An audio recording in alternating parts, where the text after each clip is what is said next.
पंजाब हरियाणा की सरहदों पर बैठा किसान दिल्ली कूच करने की तैयारी कर रहा है। ऐसे में 6 तारीख का अल्टीमेटम पहले ही किसान प्रतिनिधियों, किसान नेताओं की ओर से दे दिया गया था। लगातार किसानों की ओर से ये बात कही जा रही थी कि वो 6 तारीख को दिल्ली जाएंगे ही जाएंगे। इस बीच कई दौर की वार्ता अंबाला पुलिस के साथ या अंबाला पुलिस अधिकारियों के साथ किसानों की रही है। एडमिनिस्ट्रेटिव अमले के साथ में हुई बैठकों में तमाम बातें जो है वो बेनतीजा निकली। किसानों को ये कहा गया कि आप दिल्ली आगे नहीं बढ़ेंगे, इजाजत नहीं है। अब ऐसे में किसानों का यह कहना है कि पहले ट्रैक्टर ट्रॉलीज ले जाने पर हमारे ऊपर प्रतिबंध लगाया गया, लेकिन अब हम जत्थों में पैदल जो है वो दिल्ली के लिए यात्रा करते नजर आएंगे, जिसको लेकर पूरा का पूरा रूट का मास्टर प्लान भी किसान नेताओं की ओर से तैयार कर लिया गया है। जत्थों का कहने से मतलब यह है कि पहला जत्था जो है वो 6 तारीख को निकलेगा। अब इस जत्थे में कितने किसान होंगे, क्या संख्या रहेगी, इस बाबत अभी तक कोई जानकारी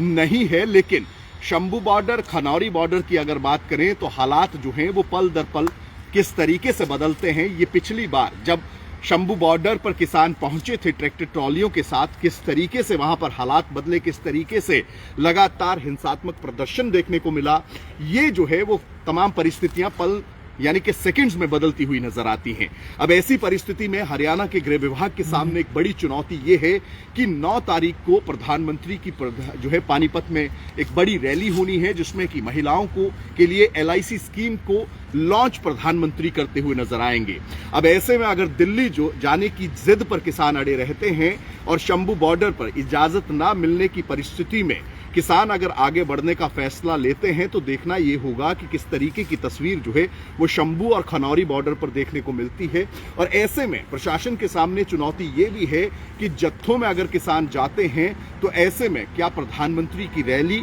से पहले किस तरीके के इंतजामात जो हैं किसानों को देखते हुए या उनके प्रदर्शन को देखते हुए किए जाएंगे, ये भी प्रशासन के लिए एक बड़ी पहेली, एक बड़ा सवाल जो है वो बना हुआ है। लेकिन फिलहाल का अपडेट ये है कि 6 तारीख का जो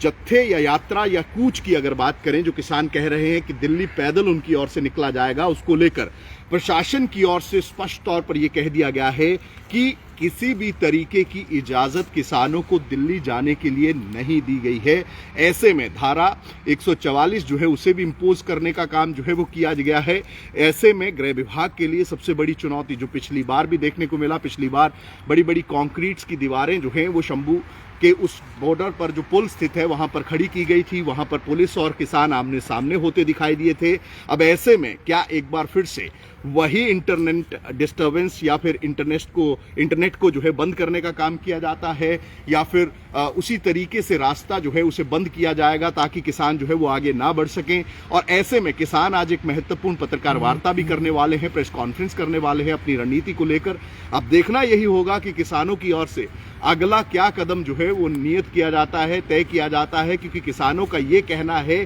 कि हमें बार बार ये कहा गया कि आप ट्रैक्टर ट्रॉलीज से दिल्ली क्यों जा रहे हैं, ट्रैक्टर ट्रॉलीज से दिल्ली जाना जो है वो मान्य नहीं है, या फिर ट्रैक्टरों पर बैठकर प्रदर्शन करना या फिर दिल्ली की ओर बढ़ना जो है वो अलाउड नहीं है। तो ऐसी परिस्थिति में किसानों की ओर से अब दिल्ली पैदल कूच करने का जो फैसला किया गया है, इस पर किसान और प्रशासन आमने सामने जब बैठते हैं या कोई वार्ता बीच में कोई एक और दौर की वार्ता जो है वो देखने को मिलती है या नहीं मिलती है, या फिर किसान अड़िग रवैया अपनाते हुए दिल्ली जाने का फैसला जो लिया गया है उसी पर बने रहते हैं, ये देखने वाली बात रहेगी।